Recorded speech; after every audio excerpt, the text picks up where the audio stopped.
اور مرشد کو بھول جاتے ہیں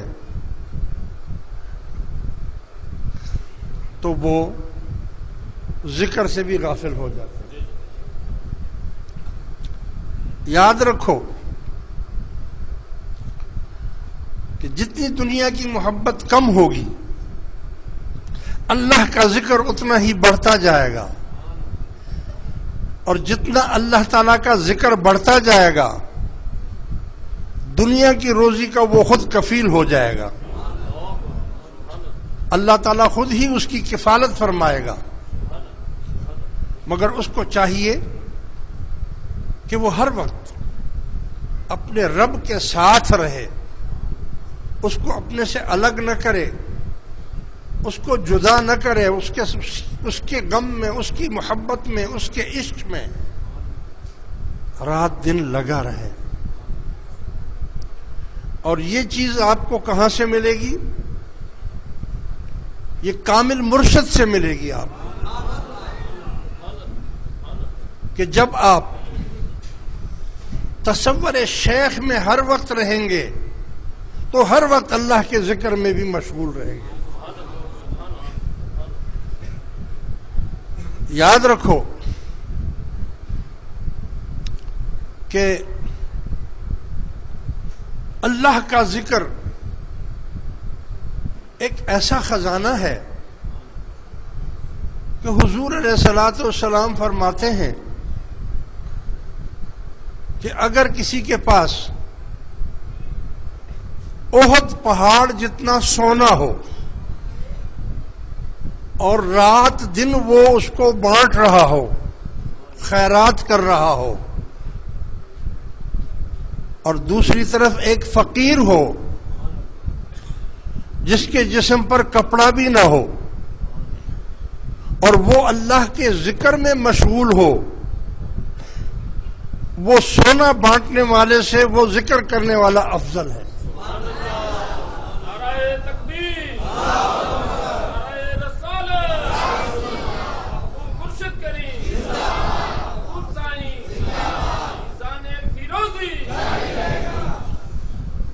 اللہ تبارک و تعالی نے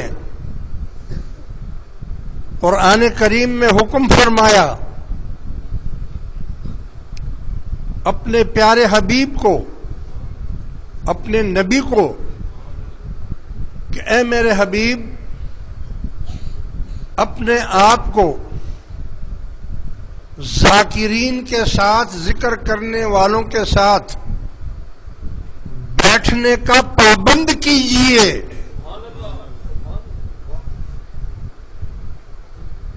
یعنی آپ ان کے پاس جا کر بیٹھیے۔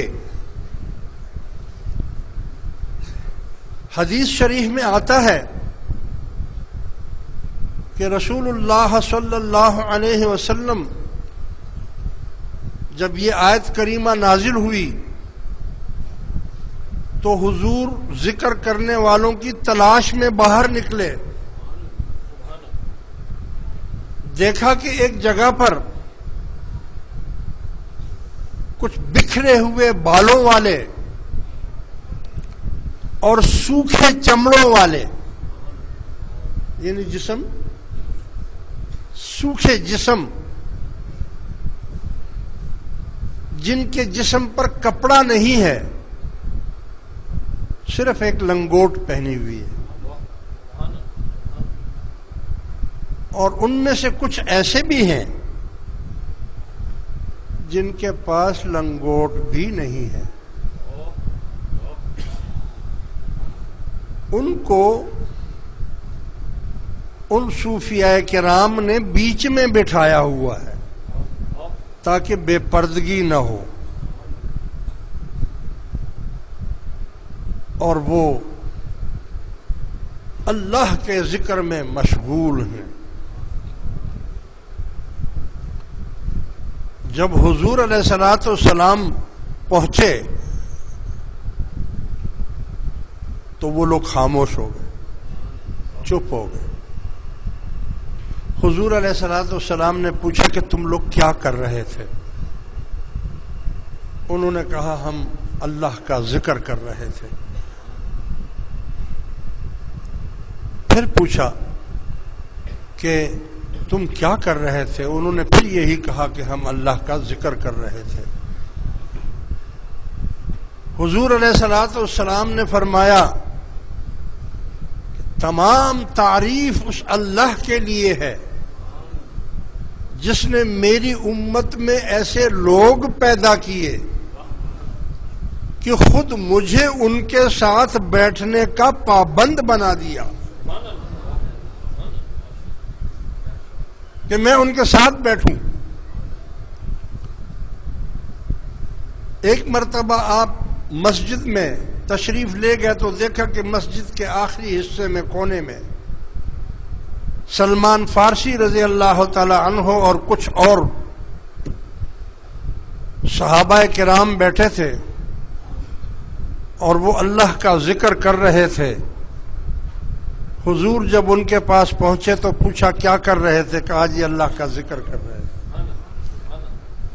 حضور نے فرمایا اللہ تمام حمد و ثنا اللہ کے لیے ہے جس نے مجھے میری امت میں ایسے لوگ پیدا کیے کہ خود مجھے اللہ نے حکم دیا ہے کہ میں اپنے آپ کو تم لوگوں کے ساتھ بیٹھنے کا پابند بناؤں۔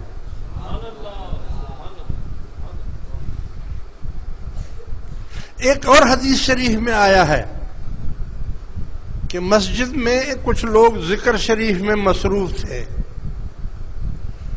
رسول اللہ صلی اللہ علیہ وسلم تشریف لائے اور ان کے پاس آ کر بیٹھ گئے اور ان سے کہا کہ میں دیکھ رہا تھا کہ جو تم لوگ ذکر کر رہے تھے تو اللہ تعالیٰ کی رحمت کا سکینہ تم پر نازل ہو رہا تھا، میرا دل یہ چاہا کہ میں بھی اس میں شامل ہو جاؤں۔ معلوم ہوا کہ جہاں اللہ کا ذکر ہوتا ہے وہاں پر اللہ کا سکینہ بولتے ہیں سکون کو، آپ کو صدارت سے، وزارت سے، مال سے، دولت سے، عیش و عشرت سے خدا کی قسم کبھی بھی قلبی سکون نہیں مل سکتا، بلکہ بے چینی اور زیادہ بڑھے گی۔ اور اگر سکون چاہیے تو صرف اللہ کے ذکر میں مشغول ہو جاؤ۔ اللہ نے وعدہ فرمایا کہ الا بذکر اللہ تطمئن القلوب، بے شک میرے ذکر کرنے سے دلوں کو اطمینان حاصل ہو جاتا ہے، قلب پرسکون ہو جاتے ہیں، دل اطمینان والا ہو جاتا ہے۔ یہاں پر ایک صوفیاء کرام کی، اہل تصوف کی، اہل طریقت کی ایک بات بھی کرنا چاہتا ہوں۔ مجھے یہ بتاؤ کہ قرآن کریم جو نازل ہوا حضور پر، کیا یہ قرآن صرف اسی وقت کے لیے تھا یا قیامت تک ہے؟ بولو بھائی، قیامت تک ہے۔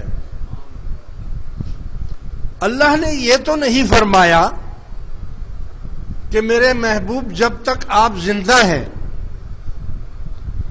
تو آپ اپنے آپ کو ان میں بیٹھنے کا پابند بنائیے، بلکہ عام حکم ہے کہ جو لوگ میرے ذکر میں مشغول رہتے ہیں آپ اپنے آپ کو ان میں بیٹھنے کا پابند بنا دیجئے۔ تو معلوم یہ ہوا